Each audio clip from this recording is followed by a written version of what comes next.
Hi అండి. Customer అయితే ఆన్‌లైన్‌లో తీసుకున్న వర్క్ బ్లౌజ్ అయితే తీసుకొచ్చారు. కింద స్కాలప్ ఉంది గానీ, మన స్కాలప్‌లా కుట్టక్కర్లేదు. దగ్గర నుంచి కుడితే మనకి అదే షేప్ వస్తుంది.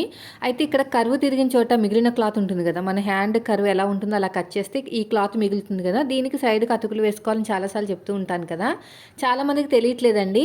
మీరు అలాగా అతుకులు వేయకపోతే మీకు బ్లౌజ్ పీస్ అనేది అస్సలు సరిపోదు. ఆన్‌లైన్‌లో బుక్ చేస్తుందంటే ఎంతో కొంత అటు ఇటుగా ఉంటుంది కదా! మనమే అడ్జస్ట్ చేసి కుట్టాలి. సో, నేను అదే చేస్తున్నాను. ఖచ్చితంగా హ్యాండ్ కర్వ్ తిరిగిన చోట మిగిలిన క్లాత్‌ని అస్సలు పాడేయకండి. ఇలాగ అతుకుల కింద వేసుకోవాలి. అదే చిన్న సైజ్ అనుకోండి బ్లౌజ్ పర్లేదు. ఇదొచ్చేసి మనకి దగ్గర దగ్గర 7:30 కన్నా ఎక్కువుంది. అతుకులైతే పడ్డాయి. అవన్నీ కూడా మనకి సైడ్ జాయింట్‌లోకి వెళ్ళిపోతాయిలెండి. బయటికేం కనిపియవు.